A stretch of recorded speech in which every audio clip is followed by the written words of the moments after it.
100 ரக்காத்து நபில் தொழுவதை விட சிறந்தது சொன்னார். காலை பொழுதில் அல்லாஹ்வுடைய வீட்டுக்கு வந்து அல்லாஹ்வுடைய வேதத்தில் இருந்து ஒரு ஆயத்தை ஓதுவது. ஒரு ஆயத்தை இப்ப யாசீன் ஓதுவீங்க, எத்தனை ஆயத்து இருக்கு? அதுல யாசீன்ல எத்தனை ஆயத்து இருக்கு? 83 வசனங்கள் இருக்குது. ஒரு ஆயத்தை ஓதுறதுக்கு 100 ரக்காத்துன்னு சொன்னா 83 வசனத்தை ஓதுறதுக்கு எவ்வளவு ரக்காத்து? 83 100 பெட்டிக்க 8300 ரக்காத்து நீ தொழ முடியுமா? அதனால 8300 ரக்காத் காலையில வந்து வெறும் யாசீனை மட்டும் ஓதுறதுக்கு. அப்போ இப்ப சூரத்துல் ஃபாத்திஹா ஓதி கொடுத்தோம், 7 வசனம் இருக்குது. அதுல ஒரு ஆயத்துக்கு 100 ரக்காத்துன்னு சொன்னா 7 ஆயத்துக்கு 700 ரக்காத்து. வெறும் அந்த சூறா மட்டும் ஒரு பிள்ளை மாசாக்கு வந்து ஓதுறாங்க. குரான் மாதிரி ஒரு சிறந்த அமல் எதுவுமே கிடையாது. குரான் மாதிரி சிறந்த அமல் எதுவுமே கிடையாது. அதனாலதான் ரசூல் ஸல்லல்லாஹு அலைஹி வஸல்லம் அவங்க மஸ்ஜித் நபவிக்கு வர்றாங்க. 2 கூட்டத்தார்கள் மஸ்ஜித் நபவியில் உட்கார்ந்துருந்தாங்க. ஒரு கூட்டத்தார்கள் அமல் செஞ்சுட்டு உட்கார்ந்துருந்தாங்க, திக்ர் செஞ்சுக்கிட்டு துஆ செஞ்சுக்கிட்டு அமல் செஞ்சுட்டு உட்கார்ந்துருக்காங்க. அமல்காரிகள் ஒரு இடத்துல குரானை கற்றுக் கொடுத்து கொண்டிருந்தாங்க. ரசூலுல்லாஹி ஸல்லல்லாஹு அலைஹி வஸல்லம் வந்து இவரை பார்த்து சொன்னாங்க, 2 பேருமே இங்கே தான் இருக்கிறாங்க, ஹைரானது 2 பேருமே சிறந்த நல்ல பணியில தான் இருக்கிறாங்க, ஹைரான காரியம் தான் செய்கிறாங்க. ஆனால் இன்னமா புரிசு மாலிமா, நான் இந்த உலகத்திற்கு இந்த குரானை கற்றுக் கொடுப்பதற்கு கொஞ்சம் ஆசானாக வந்திருக்கிறேன்னு சொல்லிட்டு எங்கே போய் உட்காந்துட்டாங்க? குரானை கற்றுக் கொடுத்தாங்களா இல்லையா? அந்த கூட்டத்தில் போய் ரசூலா உட்காந்துட்டாங்க. அப்போ இபாதத்தினால் கிடைக்கக்கூடிய நன்மையை விட குரானை கற்றுக்கொள்வது இதற்கு கிடைக்கக்கூடிய நன்மை அளவுக்கு அதிகமானது. நபிமார்கள் உலகத்துக்கு வந்ததே முதல் வேலையே என்னதான்? எத்துலு அலைஹி, அவர்கள் மீது குரானை ஓதி காட்டுவது. எத்துலுனா திலாவத்துன்னு அர்த்தம். ஓதி காட்டுவதற்காகத்தான் வந்தாங்க நபிமார்கள் உலகத்துக்கு வந்ததுடைய நோக்கமே. அவங்கவுங்க காலத்தில் அல்லாஹ் தஆலா என்னென்ன வேதத்தை கொடுத்தானோ அந்த வேதத்தை ஓதி காட்டுவதற்காக தான் வந்தாங்க. அப்போ உலகத்தில் வந்த எல்லா வேதங்களை விட எது சிறந்தது? குரான் தான் சிறந்தது. அதனாலதான் குரானை ஓதுபவர் உலகத்தில் சிறந்தவராகிறார். ஹதீஸ்ல பார்க்கலாமா இல்லையா? குரான் இறக்கப்பட்டதுனால, குரானை இறக்கி கொண்டு வந்ததுனால தான் யாரும் சிறந்தவரானாங்க? மலக்குகளுக்கு தலைவர் ஜிப்ரீல் அலைஹிஸ்ஸலாம். ஏன் சிறந்தவரானாங்க? குரானை இறக்கின பொறுப்பு அவங்களுக்கு. குரான் இறக்கப்பட்ட காரணத்தினால தான் ரசூலுல்லாஹி ஸல்லல்லாஹு அலைஹி வஸல்லம் அவங்க நபிமார்களில் சிறந்த நபியானாங்க. குரான் இறக்கப்பட்ட காரணத்தினால தான் மாதங்களில் சிறந்த மாதமாக ரமலான் ஆனது. குரான் இறக்கப்பட்ட காரணத்தினால தான் இரவுகளில் சிறந்த இரவாக லைலத்துல் கத்ர் மாறியது. குரான் இறக்கப்பட்ட காரணத்தினால தான் மலைகளில் சிறந்த மலையாக ஜபல் நூர் மலை. இந்த மலை வந்து 100 மலையாக ஆயிடுச்சு. ஏன்னா குரான் இறக்கப்பட்டதுனால. குரான் இறங்கிய காரணத்தினால தான் குகைகளில் சிறந்த குகையாக ஹிரா குகை மாறியது. இன்னைக்கு மக்கள் போய் அவ்வளவு தூரத்தில் மேலே ஏறி போய் உள்ள தொழுது வராங்களா இல்லையா? என்ன காரணம்னா குரான் இறங்கின காரணத்தினால. இதுக்கடையில் 23 வருஷத்துல ஒரே ஒரு தடவை ஒரு 5 வசனம் தான் இறங்குச்சு. 23 எல்லா குரான் எல்லாமே இறங்கல. பெருமானாருடைய வாழ்க்கையில முதல் 5 வசனம் இறங்குச்சு, அவ்வளவுதான். ஆனா இன்னைக்கு வரைக்கும் அந்த மலைக்கு ஒரு தனி மரியாதை, கண்ணியம், சிறப்பு இருக்குதுன்னா அப்போ குரானை யாரெல்லாம் கையில் எடுத்தாங்களோ அவங்க வாழ்க்கையெல்லாம் எல்லாம் பிரகாசிக்க வைப்பான். குரானை தொட்டவர்களை ஒரு போதும் அல்லாஹ் தஆலா இம்மையில் இழிவுபடுத்த மாட்டான், மறுமையிலும் இழிவுபடுத்த மாட்டான். உலகத்தில் யார் கைவிட்டாலும் குரான் நம்மளை கைவிடாது. யார் கைவிட்டாலும் எப்போவுமே நீங்கள் சரி, உங்கள் பிள்ளைகளுக்கும் சரி, எப்போவுமே நம்ம வாழ்க்கையில் எல்லாத்துக்குமே குரானுக்கு முக்கியத்துவம் தந்தோம்னா எல்லா ஐயாபுரத்திலிருந்து நமக்கு எல்லா வகையான உதவிகளும் செய்வான். குரானுக்கு முன்னுரிமை கொடுத்தோம் சொன்னால் எந்த காலத்திலும் அல்லாஹ் தஆலா நம்மளை எப்போவுமே கண்ணியத்தோடு வாழ செய்வான், மரியாதையோடு வாழ செய்வான், பரக்கத்தாக வாழ செய்வான். எந்த இடத்துக்கு குரான் ஓதப்படுகிறதோ அங்கு பரக்கத்து வரும். எந்த இடத்துக்கு குரான் ஓதப்படலையோ அங்கு வறுமை வரும். எந்த இடத்துக்கு குரான் ஓதப்படுகிறதோ மலக்குகள் வருவாங்க. எந்த இடத்துக்கு குரான் ஓதப்படலையோ அங்கு ஷைத்தான்கள் வந்து குடியிருப்பாங்க. எந்த இடத்தில் குரான் ஓதப்படுகிறதோ அங்கே சக்கீரத் என்ற மன நிம்மதி இறங்கும். அந்த வீடு, அந்த இடம் எல்லாம் அமைதியாகும், நிம்மதியாகும். எந்த இடத்துக்கு குரான் ஓதப்படலையோ அங்கு எப்போ பார்த்தாலும் பிரச்சனை, சண்டை, சச்சரவு, மனஸ்தாபங்கள், போட்டி, பொறாமைகள் எல்லாம் வந்து குடி குடிக்குது. எப்போ பார்த்தாலும் டென்ஷன் அந்த இடத்த வச்சுட்டே இருப்பாங்க.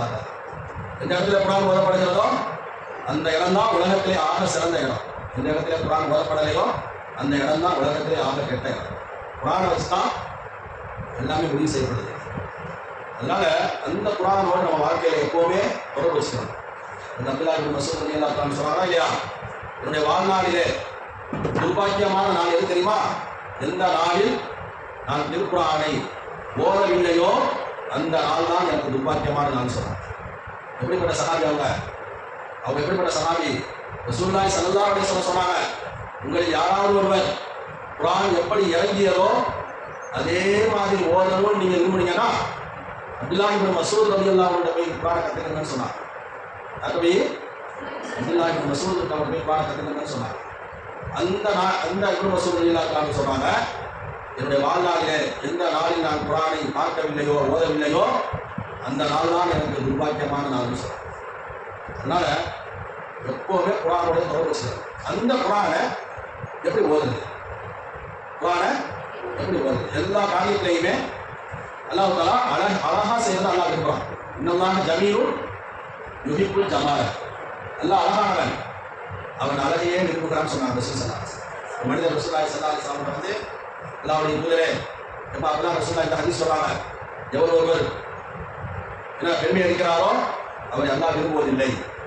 எந்த மனிதன் பெருமையின் காரணமாக தன் வேஷ்டியை கீழே இழுத்துக் கொண்டு செல்கிறானோ வறுமை நாளையில் அல்லாஹ் அவரை கருணை பார்வை கொண்டு பார்க்க மாட்டான் என்று சொன்னார்.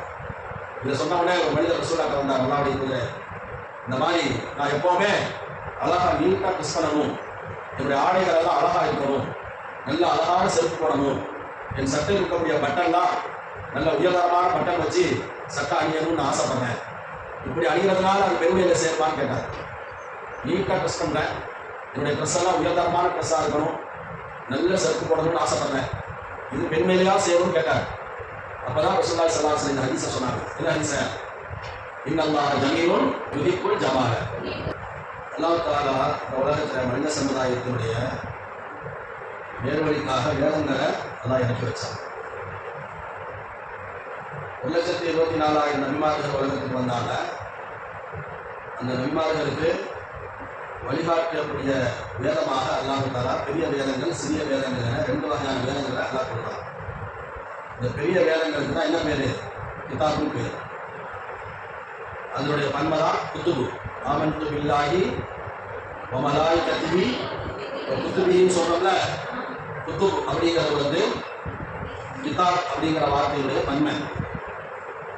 அப்போ எப்படி அல்லாஹ் நம்ம ஈமான் கொள்ளணுமோ நம்பணுமோ, மலக்குமார்களை எப்படி அவசியம் ஈமான் கொள்ளணுமோ அல்லாஹ்வுடைய வேதங்களையும் ஈமான் கொள்ளணும் நம்பணும். பெரிய வேதங்களுக்கு கிதாபுன்னு பேர். அது எத்தனை மொத்தம் உலகத்துக்கு இருந்தது? 4 வேதங்கள் வந்துச்சு. ஒன்று தௌராத் வேதம், மூசா அலைஹிஸ்ஸலாத்துக்கு வழங்கப்பட்டது. 2 சபூர் வேதம், தாவூத் அலைஹிஸ்ஸலாத்துக்கு வழங்கப்பட்டது. 3 இன்ஜீல் வேதம், ஹஜ்ரத் ஈசா அலைஹிஸ்ஸலாம் அவர்களுக்கு வழங்கப்பட்டது.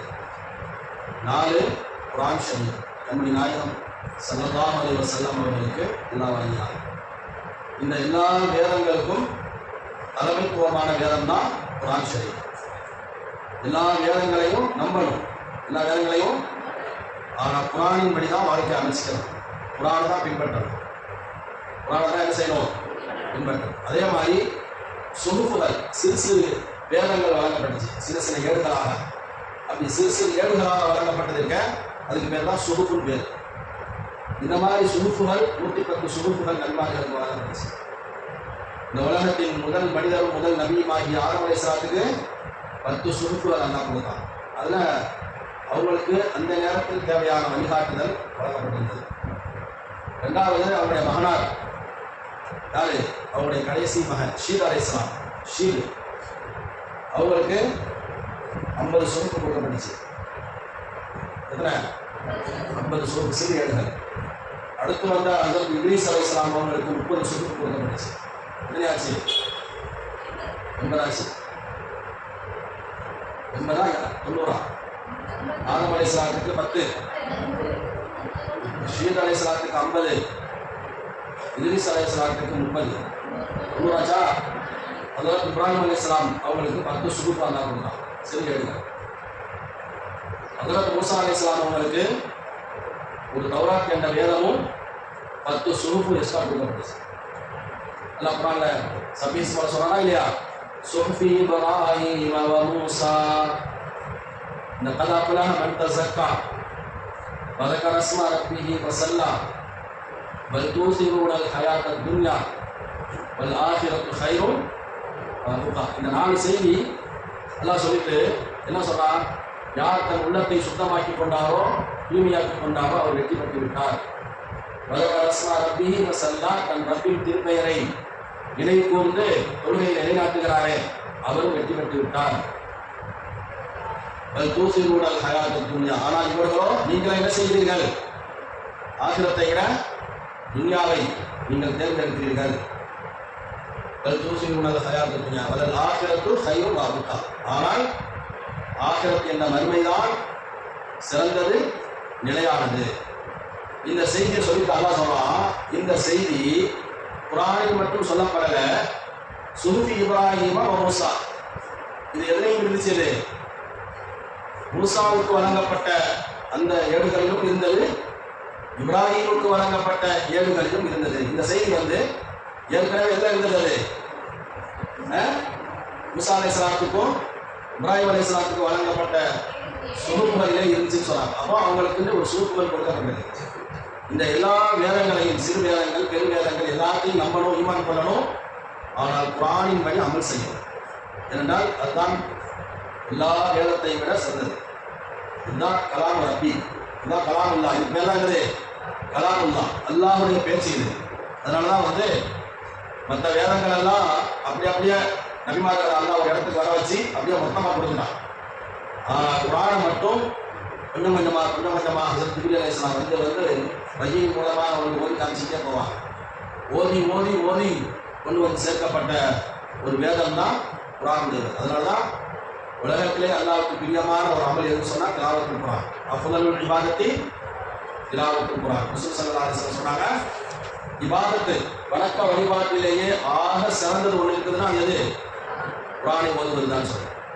மனிதர்களிலேயே ஆக சிறந்த ஒரு மனுஷன் இருக்கிறான்னா குர்ஆனை தானும் கற்று மற்றவருக்கும் கற்றுக் கொடுப்போம். அதனாலதான் இபாதத்துக்கு கிடைக்கிற நன்மையை விட குர்ஆன் ஓதுறதுக்கு அதிகமான நன்மை இருக்கு. முஸல்லாஹு சொன்னாங்கன்னா ஐயா அபூதர் ரலியல்லாஹு அன்ஹு சொன்னாங்க, அபூதரே காலையிலே அல்லாஹ்வுடைய வீடுகளில் ஏதாவது ஒரு வீட்டுக்கு சென்று அல்லாஹ்வுடைய வேதத்திலிருந்து ஒரு ஆயத்தை நீ ஓடுவது இதைவிட சிறப்பு. நிச்சயமாக அல்லாஹ் அழகானவன். அல்லாஹ் எப்படிப்பட்டவன்? அல்லாஹ் பேரழகு, அல்லாஹ் தஆலா அவ்வளோ அழகு. ஒரு அல்லாஹ்வுடைய எவ்வளோ அழகுன்னு சொன்னா, அவருடைய அந்த பிரகாசத்தில் ஒரு சிறு பகுதியை தான் முசாரி பார்த்தாங்க, அப்படியே மூச்சு ஆகி விட்டாங்க. அதை அவங்களால எதிர்கொள்ள முடியாது. அல்லாஹ் அழகானவன், அழகையே அல்லாஹ் விரும்புகிறான்னா என்ன அர்த்தம்? நீங்க அழகா இருக்கிறது அல்லாஹ் விரும்புறான். பெருமைன்னு சொன்னா என்னன்னா, நீங்க ட்ரெஸ் அழகான ட்ரெஸ் கொடுக்கறதுல கேட்டா பெருமை இல்லை. அதை போட்டுட்டு அடுத்தவரை நீங்க மட்டவரை நினைச்சீங்கன்னு வைங்க, அப்பதான் பெருமை வரும். நீங்க ட்ரெஸ் போட்டுட்டு நீங்க அழகான செருப்பெல்லாம் உடுத்திக்கிட்டு இதை உடுத்துறதுனால இன்னொருத்தனை நீங்க மட்டமாகவும் இழிவாகவும் நீ நினைச்சேன்னு சொன்னா அப்போ உன் மனசுல பெருமை வந்துருச்சு. நீ தனிப்பட்ட முறையில் ட்ரெஸ் எடுத்தா உனக்கு எந்த பிரச்சனையும் கிடையாது. இப்போ பாருங்க, ஒரு ட்ரெஸ்ஸை கூட அழகா உடுத்தணும்னு ரசூலுல்லாஹ் சொல்றாங்க. ஒரு ட்ரெஸ் உடுத்தினா கூட செய்ய அப்படின்னா, வேதங்களிலேயே ஆக சிறந்த வேதம் குர்ஆன். அந்த குர்ஆனை எவ்வளோ அழகா ஓதும். முதல்ல இல்லையா காரியங்களில் கூட உங்களுக்கு சொல்லிக் கொடுத்துருங்க. எந்த காரியத்தையும் அழகாக செய்வதை நீ தேர்ந்தெடுத்துக்கொள். இந்த காரியத்தையும் ஏனென்றால் மக்கள் இது எவ்வளவு நேரத்தில் இந்த வேலையை செய்தாங்க என்று பார்க்க மாட்டார்கள், எப்படி செய்தாங்க என்று தான் பார்ப்பார்கள்.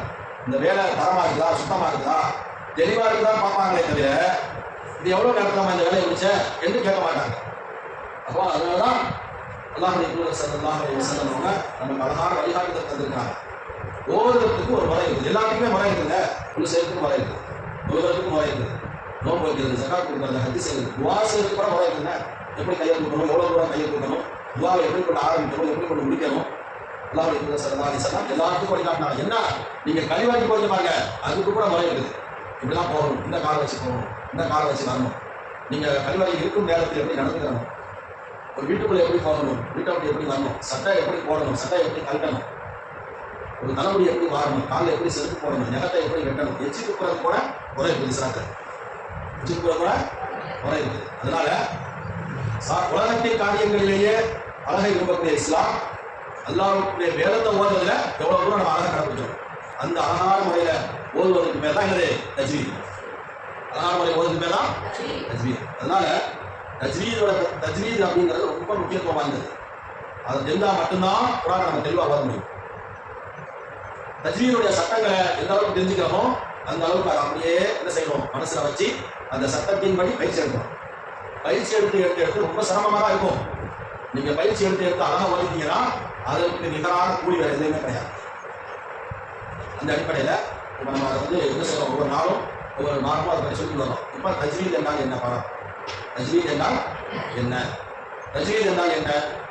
ஒவ்வொரு அச்சரத்தையுமே என்ன இருக்கும், எழுத்தையும் அதன் மகரஜ்னா அந்த எழுத்து எங்கிருந்து வருது, எங்கிருந்து வரணும், அதன் சிபாத்துனா என்ன, அதன் தன்மை இலக்கணம், அதை எப்படி உச்சரிக்கணும், எங்கிருந்து வரணுங்கிறது மகரஜ். அதை எப்படி கலினமா சொல்றதா, மெலினமா சொல்றதா, தஃபீமா சொல்றதா, தர்பீகா சொல்றதா, எப்படி சொல்றது, அதுதான் சிபாத்து. ஆகியவற்றை கவனித்து மொழிவதற்கு பேர் தான் என்னது தஜ்வீதுல. ரெண்டு விஷயம் தானே, ஒன்று மகரஜ், இன்னொன்று சிபாத்து. ரெண்டு இருந்தால் அதுக்கு பேர் தான் தஜ்வீத். நம்ம ஓதுறையில ரெண்டு தன்மை இருந்தா அதுக்கு பேர் தான் என்னது, ரெண்டு தன்மை. முதலாவது மகரஜ், ஒவ்வொரு எழுத்தையும் எப்படி உச்சரிக்கிறது, ஜீம், ஜா, ஷீன், ஹா, அந்த எழுத்துக்களை எந்த இடத்திலிருந்து நம்ம உச்சரிக்கணுமோ அந்த இடத்துல உச்சரிச்சிட்டோம்னா ஒன்று பாஸ் ஆயிடுச்சு. அது அந்த எழுத்து நமக்கு வர்ற வரைக்கும் என்ன செய்யணும், பயிற்சி எடுத்துக்கிட்டே இருக்கும். ரெண்டாவது சிபாத்னா தன்மைகள். அதோட எப்படி அதை நூல் சாக்கின் தன்மை வந்தா அந்த இல்ஹாருடைய சட்டம் என்ன, இஹ்பாருடைய சட்டம் என்ன, அதை எப்படி நம்ம புரிகிறது அப்படிங்கிறத தெரிஞ்சு இந்த ரெண்டையும் நம்ம ஃபாலோ பண்ணிட்டோம்னா எடுத்துக்கிட்டோம்னா அப்போ தஜ்வீதோட நீங்கள் என்ன செய்யலாம். நீங்கள் குரல் வந்து உங்களுக்கு கட்ட பொருளாக இருக்கலாம், சன்னமான பொருளாக இருக்கலாம், இனிமையான பொருளாக இருக்கலாம், இனிமை இல்லாத பொருளாக, அதை பற்றி பிரச்சனை இல்லை. இந்த சட்டத்தின்படி ஓதுனா போதும். சட்டத்தின்படி ஓதுனா தஜ்வீது ஞானமின்றினா என்ன அர்த்தம், தஜ்வீதுடைய சட்டம் தெரியாமல் தஜ்வீதுடைய எழுத்துக்களை சரியாக உச்சரிப்பது மிகவும் கடினம். தஜ்வீது தெரியாட்டா அந்த எழுத்தை செய்ய முடியும், அதாவது செவி வழியாக கேட்டு நீ உச்சரிக்கலாம். ஆனால் சட்டத்தை படித்தாதான் அது தெளிவாக நீ வந்து உச்சரிக்க முடியும். அதனால் திருக்குர்ஆனை தஜ்வீதுடன் பயில்வதும் பயிற்சி அளிப்பதும் அவசியமாகும். குர்ஆனை ஓதும் போதே எப்படி படிக்கணுமா, தஜ்வீதோட கற்பதும் பயில்வதும் தான் என்ன அர்த்தம், கற்பது. தஜ்வீதுடன் கற்பதும் தஜ்வீதை பற்றிய பயிற்சி அளிப்பதும் மிக அவசியமாகும். அதுதான் குர்ஆனை நம்ம சரியாக ஓத முடியும். எப்போதுமே திருக்குர்ஆனை லிஹன் இல்லாமல் பாதுகாப்பு இன்றியமையாத கடமையாகும். இன்றியமையாத கடமை என்ன, கட்டாய கடமை. குர்ஆனை முடிஞ்ச வரைக்கும் எது இல்லாமல் ஓதணும், லிஹன் இல்லாமல் ஓதணும். நம்ம ஓதுதல்ல எந்த வகையிலையும் லிஹன் வந்துடக்கூடாது. என்ன வந்துடக்கூடாது, லிஹன் வந்துடக்கூடாது. அப்படி லிஹன் வந்துருச்சுன்னு சொன்னா அந்த ஓதுதல் நன்மையும் தராது, அல்லாஹ்வினால் அங்கீகரிக்கவும் கூடாது. லிஹன் இல்லாமல் ஓதுனா அந்த ஓதுதல் தான் இறைவனுக்கு பிடிச்சமானது. இப்போ லிஹன் சொன்னதுனால லிஹன்னா என்ன, அடுத்த கொஸ்டின் இல்லை. லிஹன் என்றால் என்ன அப்படின்னா தஜ்வீதுக்கு மாற்றமாக ஓதுவதற்கு லிஹன் என்று சொல்லப்படும். சட்டத்தில் மகரஜி சிஃபத்து இந்த ரெண்டையும் பேரி ஓதுனா அதுக்கு பேர் தஜ்வீது. இந்த ரெண்டில் ஒன்று இல்லாமல் ஓதுனா அதுக்கு பேர் தான் லிஹன். எழுத்தை நீ சரியாக உச்சரிக்கல, எழுத்தை என்ன செய்யல, சரியாக உச்சரிக்கல அப்படின்னாலும் அது லிஹன் ஆகிடும். அப்படின்னா என்ன அர்த்தம் மாறி போயிடும். ஹா இருக்குது, ஹா இருக்குது, ஹாவா உச்சரிக்கணும், ஹாவா உச்சரிக்கணும். மாற்றமாக உச்சரிச்சா எழுத்து அர்த்தம் ஆகி போயிடும். அல்லது எழுத்தை கரெக்டாக உச்சரிக்கிறேன் ஆனால் என்ன செய்யல, சிஃபத்தை சரியாக பயன்படுத்தல. என்ன செய்யல, நீ எங்கே அழுத்தி ஓதணுமோ எங்கே அழுத்தாமல் ஓதணுமோ அல்லது எங்கே நீட்டி ஓதணுமோ அங்கே நீட்டாமல் ஓதணுமோ அதை முறை இல்லாமல் ஓதுனா அப்பவும் லிஹன் ஆகி போயிடும். அப்போ லிஹன் இருக்குத, லிஹன்னா என்ன, தஜ்வீதுக்கு மாற்றமாக நம்ம இஷ்டத்துக்கு நம்மளாம் ஒரு முறையை வச்சுக்கிட்டு நம்ம இஷ்டத்துக்கு ஓதுனோம்னா அதுக்கு தான் என்னது, அது லிஹன்.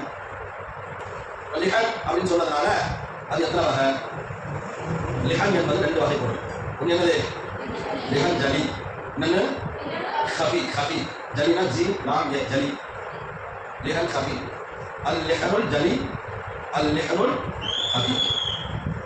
லிஹனுல் ஜலினா என்ன, லிஹனுல் ஜலினா லிஹனுல் ஜலியாக ஓதுவது ஹராம், லிஹனுல் ஹஃபியாக ஓதுவது மக்ரூஹ். ஷரியத்துடைய சட்டத்தில் ஹராமும் மக்ரூஹ் இருக்கா இல்லையா, ஹராமும் மக்ரூஹ். ஹராம்னா என்ன, அல்லாஹ்வினால் தடுக்கப்பட்டது, அது பாவம், அது வந்து பெரும் பாவத்தில் சேர்ந்துடும். அதுக்கு பரிகாரம் என்ன, தௌபா செய்யறது. மக்ரூஹா என்ன அப்படின்னா பெரிய அளவில் பாவம் இல்லை, ஆனால் அல்லாஹ் ரசூலுக்கு அது பிடிக்காது. இதை செஞ்சா என்ன ஆகும்? உங்களுக்கு என்ன பரிகாரம்னா, எதனாச்சும் ஒரு நன்மை செய்யலையே, இந்த நன்மை போய் அந்த பாவத்தை அழிச்சு விடும். தௌபா செய்யணும் அவசியம் இல்லை. இந்த நன்மையை செஞ்சாலே அந்த பாவம் அழிச்சு போயிடும். இது மக்ரூஹ். எப்படி சரிய சட்டத்தில் தொழுகையில, நோம்புல, சக்காத்துல, ஹஜ்ஜில, உருவுல ஹராம் இருக்குது, மக்ரூஹ் இருக்குதோ, அதே மாதிரி ஓதுதலே இருக்குது. ஓதுதலே இருக்குது, ஹராமும் இருக்குது, மக்ரூஹும் இருக்குது. எப்படி ஓதுனா ஹராம் ஆகும்? லெவல் ஜலியாக ஓதுனா ஹராம் ஆகும். எப்படி ஓதுனா மக்ரூஹ் ஆகும்? கபியாக ஓதுனா. இப்போ எதெல்லாம் லெவல் ஜலி இதை தெரிஞ்சுக்கிட்டோம்னா இதை ரொம்ப கவனமாக வச்சுக்கணும். ஏன்னா இந்த லெவல் ஜலி இருக்குதே, இந்த அமைப்பில் ஓதுனா ஓதுறதுக்கு நன்மை கிடைக்காது மட்டும் இல்லை, பாவமா போயிடும். ஓதுனா குரான் சிபாரிசு செய்யுமா இல்லையா? ஆனா இவன் மேல வழக்கு போடும். ஓதுனா அல்லாஹ்வுடைய ரஹ்மத் அருள் வருமா இல்லையா? ஆனா இவன் இப்படி ஓதுனா இவன் மேல அல்லாஹ்வுடைய சாபம் தான் இருக்கும். இவன் ஜலியாக ஓதுனா. அதனால குரான் ஓதுறது பெரிய விஷயம் இல்லை, அதை ஒழுங்காக தெளிவாக ஓதும். ரசூல் ஸல்லல்லாஹு அலைஹி வஸல்லம் வந்து என்ன செய்வாங்க? ஒவ்வொருத்தருடைய அமலையும் கண்காணிப்பாங்க. அவர் சரியா கொடுக்குறாரா, சரியா ருக்கு செய்யறாரா. ஒன்னா ஒருத்தர் ரோசலிக்கு வராரு, ரோசலிக்கு வந்தா எவ்வளவு துல்லியமா ரசூலா சஹாபாக்கள் கவனிச்சிருக்காங்க. இந்த கண்டைக்கால் தேவை, கண்டைக்கால் பின்னாடி காலின் பிற்பாகி அதை சரியா கருதாம வந்துட்டார். ரசூலா கவனிச்சிட்டாங்க. ரசூலா கவனிச்சு சொன்னாங்க, வைகுண்டில் ஆட்டாகும் யார் கெண்டைக்காலை உரு செய்யும் போது கெண்டைக்காலை சரியாக கருதாமல் அரைக்குறையாக வைக்கிறானோ அவருக்கு வயிறு என்ற நரகம் உண்டாகட்டும், நாசம் உண்டாகட்டும் சொன்னாங்க. அதனாலதான் ஒருவருடைய உறுப்புகள் எல்லாத்தையும் ரொம்ப கவனிச்சு என்ன செய்யணும். ஒன்னா கவனிச்சிருக்காங்க ரசூலா. யாராவது ஒருத்தர் ஒரு செஞ்சு ஒரு திரு ஒரு தொழிலை செஞ்சாங்க. ரசூலா ஒரு சொன்ன ரசூல் ஸல்லல்லாஹு அலைஹி வஸல்லம் யார் பார்த்து ஓடி வந்ததுன்னு கேட்டாங்க. ஒருத்தர் நினைச்சார், அல்லாஹ்வுடைய நான் தான் ஓடி வந்தேன். ஏன் ஓடி வர? ஓடி வராது. தொழுகைக்கு வந்து மன அமைதியாகவும் நம்பீகமாகவும் வாங்க நடந்துவாங்க. தொழுகையில இமாமுடன் எந்த ரக்காத்தில் கிடைச்சதோ அதை சேர்ந்துருங்க, கிடைக்காததை எடுத்து தொழுகணும்னு சொன்னாங்க. ஏன் வந்து அவசரமாக வந்து சேர்றேன் அப்போ ஒவ்வொன்றையும் ரசூலா என்ன செஞ்சாங்க? கவனிச்சு அவங்க சரி பண்ணாங்க. அந்த வகையில குரான ஓதுறத கவனிச்சு சரி பண்ண வேண்டியது ஒவ்வொரு ஆசிரியர்களுடைய கடமை. யாரெல்லாம் ஓதி கொடுக்குறாங்களோ, அது நீங்க வீட்டில் ஓதி கொடுத்தாலும் சரி, மதரசால ஓதி கொடுத்தாலும் சரி, அல்லது நீங்க தனிப்பட்ட முறையில் ஓதினாலும் சரி, ஓதும் போது ஓதுறதில் கவனிக்கணும். அது எது வந்தாலும் பார்த்துக்கணும். லஹருல் ஜலி, லஹருல் அது வந்தாலும் பார்த்துக்கணும். எந்தெந்த தவறுகள் லஹன ஜலி என்று சொல்லப்படும் கொடுக்குறாங்க. இதை மட்டும் நம்ம கவனத்தில் வச்சு எப்படி தொழுகையின் முறித்தல்கள் எது அப்படின்னு தெரிஞ்சு வச்சுக்கணும். தொழுகையின் முறித்தல்கள் எது தெரிஞ்சு வச்சுக்கணும். நோன்பு எதாவது முடிக்கணும். இந்த முறித்தல்களை தெரிஞ்சுக்கிட்டோம்னா மற்றதெல்லாம் நம்ம என்ன செஞ்சிடலாம், கவனமாக இருக்கலாம். இதை மட்டும் நம்ம தொழுகையில நோன்புல வராமல் பார்க்க வேண்டியதான். அந்த மாதிரி எதெல்லாம் லஹன ஜலின்னு தெரிஞ்சுக்கிட்டா அது வராமல் நம்ம பார்த்துக்கணும். அது வராமல் என்னென்ன லஹன ஜலி? ஒன்றாவது ஒரு எழுத்தின் இடத்தில் மற்றொரு எழுத்தை ஓதுவது. இருக்கிறது ஒரு எழுத்து அப்படின்னா இப்போ இது எதனால வந்து மகரஜ் சரியில்லாதான் வரும். மகரஜ் எப்போ மகரஜ் நம்ம சரி செய்யலையோ அப்போ வந்து இன்ஷால்லா இந்த கிதாபுல ஓரளவுக்கு பாடத்தை போடுவோம்னா சட்டங்கள் ஓரளவுக்கு தெரிஞ்சவொன்னா உங்களுக்கு நான் பயிற்சி சொல்லிடுறேன், பயிற்சி கொடுப்பேன். அதே மாதிரி நீங்கள் பயிற்சி எடுத்துட்டே இருந்தீங்கன்னா இந்த கிதாப் அந்த மாதிரி யூடியூப்ல எல்லாம் வந்து தஜ்வீதுடைய பாடங்கள் நிறையா வந்துருக்குது. அதையும் நீங்கள் பார்த்து பயிற்சி எடுத்துங்க. சும்மா படிச்சு போகிறதுனால பிரயோஜனம் இல்லை. ஒரு மாற்றத்தை உண்டாக்கணும். என்ன செய்யணும்? இந்த மதரசால ஓதுறது இல்லையா, ஆஹா என்ன தஜ்வீதோட ஓதுறது இல்லைங்க அப்படி மக்கள் சொல்லணும். மக்கள் அப்படி சொல்லணுன்றதுக்காக நம்ம ஓதலாதே. நாம அல்லாஹ்வுடைய வேதத்தை கரெக்டாக ஓதணும். ஆனால் ஓதுறதை பார்த்து சொல்லணும், மக்கள் அப்படி சொல்லணும். அதனால் அந்த அளவுக்கு வந்து நம்முடைய பயிற்சியை வச்சுக்கணும். ஒரு இடத்துல என்ன செய்யணும்? இன்னொரு எழுத்தை மாற்றி ஓதுறேன்னு வையி, குரான்ல இருக்கிறது ஒரு எழுத்து, ஆனால் நீ ஓதுறது வேற எழுத்தா இருக்குது. அப்படி செஞ்சா அது என்னவாயிடும்? லஹன ஜலியாயிரும். லஹன ஜலியாக ஓதுவது ஹராமும். அது மட்டும் இல்லாமல் அர்த்தம் மாறி போயிடும். அந்த மாதிரி அர்த்தம் மாறக்கூடிய வகையில ஓதணும் சொன்னா குரான் நம்மளை சலிக்கும், அல்லாஹ் நம்பி கோபமாயிடுவான். அந்த அமைப்பில் வந்து தொழுகையை ஓதணும்னா அந்த தொழுகையை முடிஞ்சு போயிடும். அந்த தொழுகையை முடிஞ்சு போயிடும். அந்த தொழுகை சரி வராது. உதாரணமாக அல்ஹம்து குரான் எப்படி இருக்குது? அல்ஹம்து இருக்குது. ஹா இருக்குது. ஹா அல்ஹம்து இருக்குது. நாம என்ன ஓதணும்? அல்ஹம்து ஓதணும். இப்படி ஓதணும் அல்ஹம்து. ஹா வச்சு ஓதணும். இதனுடைய உச்சரிப்பு ஹாவுடைய உச்சரிப்பு எங்க இருக்குது? தொண்டையின் வாய்க்கு பகுதி உள்ள தொண்டையின் ஆரம்ப பகுதி. நெஞ்சிலிருந்து வந்தா தொண்டையுடைய கடைசி பகுதி. வாயிலிருந்து வந்தா தொண்டையுடைய ஆரம்ப ஹம்ஸ் ஹா தொண்டையுடைய கடைசி பகுதி. நெஞ்சிலிருந்து வந்தா தொண்டையுடைய ஆரம்ப பகுதி. ஹம்சா ஹா ஐன் ஹா ஐன்ஹா இங்க வருது, தொண்டை நடுப்பகுதியில் வருதா, தொண்டையுடைய மத்திய பகுதியில் வருது ஹா. இப்போ நீ வந்து ஹா தொண்டையுடைய மத்திய பகுதியில் வருது, அதை விட்டுவிட்டு நீ ஹா வரக்கூடிய உச்சரிப்பா சொன்னா அர்த்தம் மாறி போயிடும். இதனால தொண்டை புரிஞ்சு போயிடும். அதே மாதிரி குரான்ல வந்து ஃபஅம்மா மன் ஸகுலத் சா இருக்குது சா, ஃபஅம்மா மன் ஸகுலத் அப்படின்னு இருக்குது. ஒருத்தன் எப்படி வந்தான், ஃபஅம்மா மன் ஸகுலத் சாவை வந்து எப்படி வந்தான், சீனா வந்தான், சகுலத் சகுலத்துக்கு வர வேண்டியதை சகுலத்துக்கு வந்தான். அப்பவும் நகர ஜல்லி ஆகிடும், ஹராமாகும். இது பெரும்பாலும் வந்து அம்மானும் சகுலத் அது பெரும்பாலும் கரெக்டாக வருவாங்க. ஆனால் பெரும்பாலான மக்கள் எங்கே மிஸ் பண்ணாங்க தெரியுமா, فأما بنعمة ربك فحدث அதெல்லாம் தப்பு பண்றாங்க. وأما بنعمة ربك فحدث சாவர நேரத்தில் என்ன ஓதிறாங்க, وأما بنعمة ربك فحدث அப்படின்னு சொல்றாங்க. அந்த மாதிரி வரும்போதும் என்ன தெரியாது. அதே மாதிரி ஹத்தப் தாயிது தா ஹம்மலத்தல் ஹத்தப் ஒரு என்ன வர தைத் பதிலா ஹத்தப் வர தா தா வர தா வச்சி ஹத்தப். அப்போ இருக்கிறது ஒரு எழுத்து, நீ வேற எழுத்தா மாற்றி வந்தே என்ன வாங்கும், இது ஒண்ணு. ரெண்டாவது ஜல்லில சேர்றது எழுத்துக்களை கூட்டுவதும் குறைப்பது. ஒரு எழுத்து அதுல இருக்கிறது ஒரு இருக்குது, இவனா என்ன செய்யறாரு உச்சரிப்புல ஒரு எழுத்தை சேர்க்கிறாரு, அல்லது இருக்கிறது உச்சரிப்புல ஒரு எழுத்து இருக்குது, இவர் என்ன செய்யறாரு கூட்டுறாரு, எழுத்துக்களை கூட்டி வருகிறாரு, அல்லது எழுத்தை விட்டு வருகிறாரு, குறைச்சி வருகிறாரு. அப்படி வருகிறாரு என்ன ஆகும், அர்த்தங்கள் மாறும். அர்த்தங்கள் மாறுபட்டா தப்பா போயிடும். அல்ஹம்துலில்லாஹி என்ன செய்யறாரு, அல்ஹம்துலில்லாஹி அல்ஹம்து நீட்டுறாரு, அல்ஹம்து பதில் என்ன செஞ்சாரு, அல்ஹம்து அல்ஹம்துலில்லாஹி நாம நீட்டுறாரு, தப்பா போயிடும். மாலிகி யௌமித்தீன் மாலிகி யௌமித்தீன் கீ நீட்டுறாரு, மாலிகி தான் எப்படி வந்தாரு, மாலிகி வந்தாரு. இய்யாக நஅபுது இருக்குது, இய்யாகா இய்யாகா இதெல்லாம் வந்து தமிழை பாட்டு மனப்பாடம் பண்றாங்கல்ல, அவங்களோட கூட அந்த மிஸ்டேக் இருக்கும். தமிழை பார்த்து மனப்பாடம் பண்றவங்க அரபிய பாட்டு ஓதுறவங்களுக்கு இந்த மிஸ்டேக் இருக்கும். தஜ்வீது படி அவங்க பயிற்சி எடுத்துட்டாங்கன்னா அவங்களுக்கு இந்த மிஸ்டேக் வராது, இந்த தவறுகள் வராது. இய்யாக நஅபுது வ இய்யாக நஸ்தஈன் இய்யாக நஅபுது வ இய்யாக நஸ்தஈன் கா நீக்கிறக்கூடாது.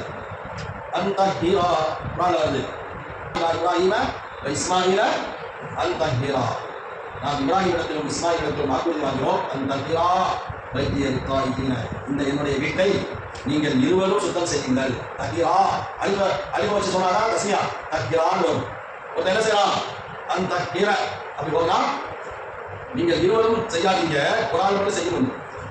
அல்லாஹ் என்ன சொல்றான், இப்ராஹிம் அலைஹிஸ்ஸலாம் இஸ்மாயில் அலைஹிஸ்ஸலாம் உத்தரவு போறான், காபா கட்டி முடிச்சவனே யாரெல்லாம் நாங்கள் என்ன பண்றதுன்னு கேட்டாங்க. வாங்கினா நாம் அவர்கிட்ட வாக்குறுதி வாங்கினோம், இல்லை இப்ராஹிம் இஸ்மாயில இப்ராஹிம் இடத்துல இஸ்மாயில் இடத்துல வாக்குறுதி வாங்கினோம். என்ன வாக்குறுதி வாங்கினோம், அன்தஹீரா நீங்கள் இருவரும் சுத்தப்படுத்த வேண்டும் பைத்திய என்னுடைய வீட்டை, லித்தாயிபீன தவாஃப் செய்யக்கூடியவர்களுக்காக, வல் ஆகிபீன வந்து இத்திகாஃப் இருக்கக்கூடியவர்களுக்காக, ஒரு ருக்கானி சுஜூத் ருக்கு சுஜூத் செய்து தொடரக்கூடியவர்களுக்காக, தொழுகையாளர்களுக்காக, இத்திகாஃப் இருப்பவர்களுக்காக, தவாஃப் செய்பவர்களுக்காக நீங்கள் இருவரும் என்ன செய்யுங்க, இந்த வீட்டை சுத்தமாக செய்யுங்க அப்படின்னு சொல்லி அல்லாஹ் சொன்னான்.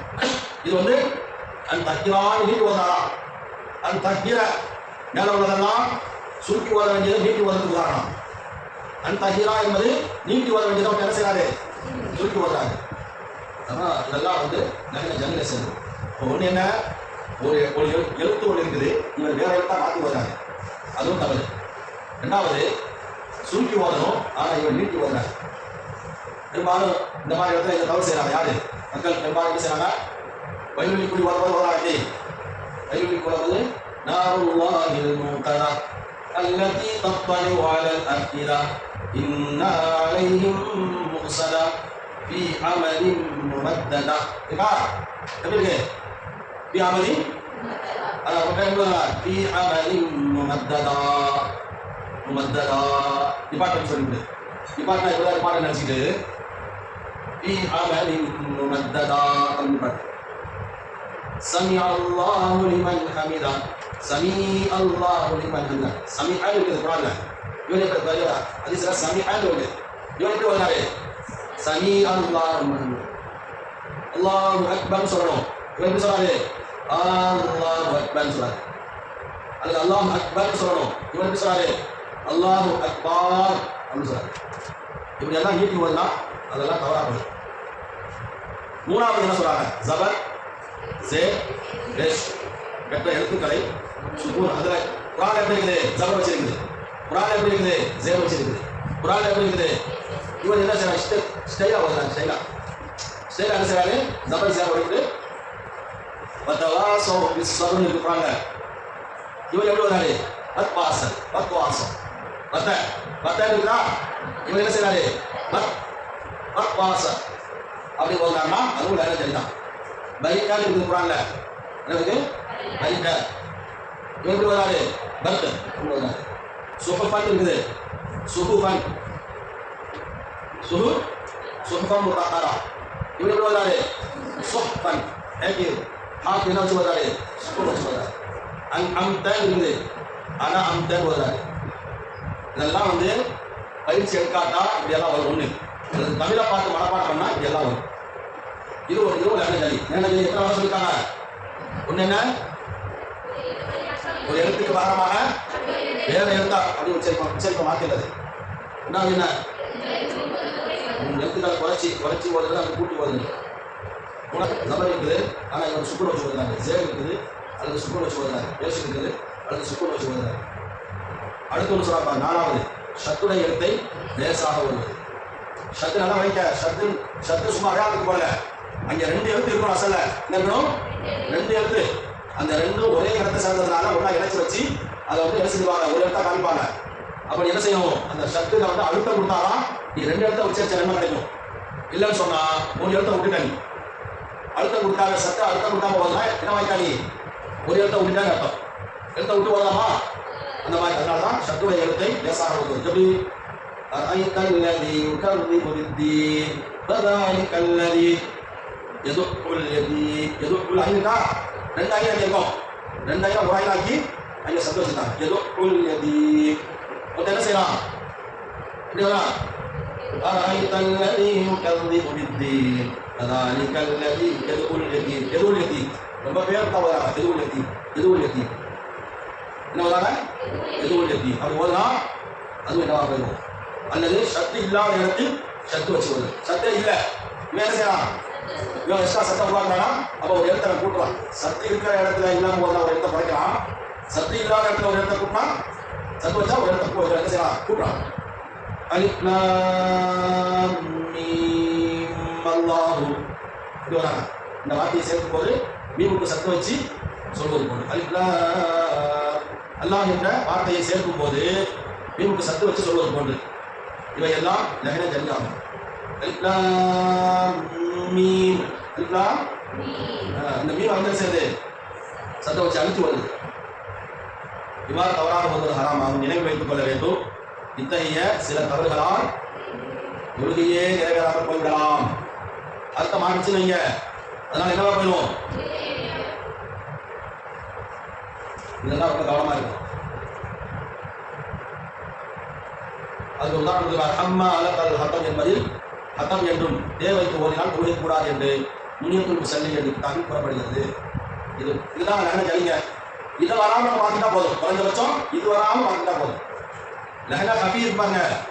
லஹன ஹஃபீ வராமல் ஓதுனாதான் முழுமையான நன்மை, முழுமையான பலன் கிடைக்கும்.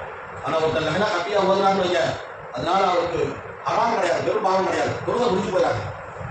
ஆனால் ஓதுற நன்மையில என்ன செய்யும்? குறைபாடு வரும். ஓதுறதுனால் கிடைக்கக்கூடிய பலன்கள்ல குறைபாடு வரும். அது என்னன்னு சொல்லி பார்ப்போம். இன்ஷா அல்லாஹ். சுப்ஹானல்லாஹ் வபிஹம்திஹி சுப்ஹானல்லாஹ் வபிஹம்திஹி அஷ்ஹது அன் லா இலாஹா இல்லல்லா அன்த அஸ்தக்ஃபிருக்க வ அத்தூபு இலைக். அஸ்ஸலாமு அலைக்கும்.